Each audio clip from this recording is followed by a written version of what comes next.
जय शिवराय मित्रांनो, खरीप हंगाम 2025 मध्ये होणाऱ्या ई पीक पाहणीच्या संदर्भात राज्य शासनाच्या माध्यमातून आज 27 जून 2025 रोजी एक अतिशय महत्त्वाचा निर्णय घेतलेला आहे आणि याच्या संदर्भातील सविस्तर अशी माहिती आजच्या व्हिडिओच्या माध्यमातून जाणून घेण्याचा प्रयत्न करणार आहोत।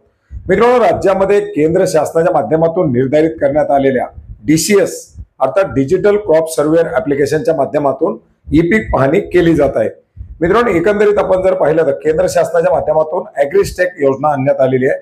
जमिनीची माहिती, पिकांची माहिती, उत्पादनाची माहिती सर्व डाटा एकत्रितपणे केला जात आहे आणि हा डाटा अधिकाधिक मिळवण्यासाठी, तंतोतंत मिळवण्यासाठी शक्य ते प्रयत्न केले जात आहेत। आणि मित्रांनो, याच्यातीलच एक भाग म्हणजे ई पीक पाहणी। ई पीक पाहणी DCS ऍप्लिकेशनच्या माध्यमातून केली जात असताना शेतकऱ्यांच्या माध्यमातून हे ऍप्लिकेशन वापरून ई पीक पाहणी केली जाते, परंतु मोठ्या प्रमाणात शेतकऱ्यांना हे ऍप्लिकेशन वापरता येत नाही। शेतकऱ्यांकडे मोबाईलची अवेलेबिलिटी नसतं किंवा शेतकऱ्यांना ते शक्य न होणं या कारणामुळे बऱ्याच साऱ्या क्षेत्रावरील ई पीक पाहणी राहून जाते आणि याच्यासाठी जे काही तहसील कार्यालयाच्या माध्यमातून ही ई पीक पाहणी करण्यासाठी तलाट्याच्या सोबत एक सहाय्यक नेमण्यात आलेले आहेत किंवा सहाय्यक नेमले जातात। मित्रांनो, ई पीक पाहणी सहाय्यकाच्या माध्यमातून त्या गावातील उर्वरित असलेल्या क्षेत्राची ई पीक पाहणी केली जाते, ई पीक पाहणीच्या तपासण्या केल्या जातात आणि याच जे काही ई पीक पाहणीचे सहाय्यक असतात यांना प्रति प्लॉट 5 रुपयाचं मानधन दिलं जात होतं। आणि मित्रांनो, हेच मानधन आता वाढवण्यात आलेलं आहे। आता याच्यामध्ये प्रति ओनर प्लॉट हे दिलं जाणारं मानधन 10 रुपये असणार आहे।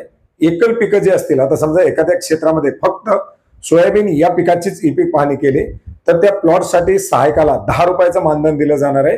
तर मिश्र पिकं जर असतील तर अशा मिश्र पिकांसाठी प्रति ओनर प्लॉटसाठी 12 रुपयाचं मानधन दिलं जाणार आहे।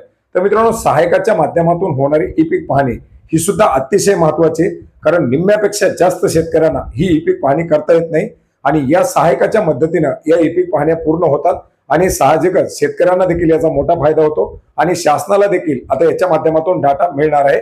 तर मित्रांनो, दुप्पट मानधन आता या ई पीक पाहणीसाठी करण्यात आल्यामुळे आता 100% ई पीक पाहणीसाठी मदत होणार आहे आणि अशा प्रकारचा एक महत्त्वाचा असा निर्णय राज्य शासनाच्या माध्यमातून आज 27 जून 2025 रोजी घेण्यात आलेला आहे।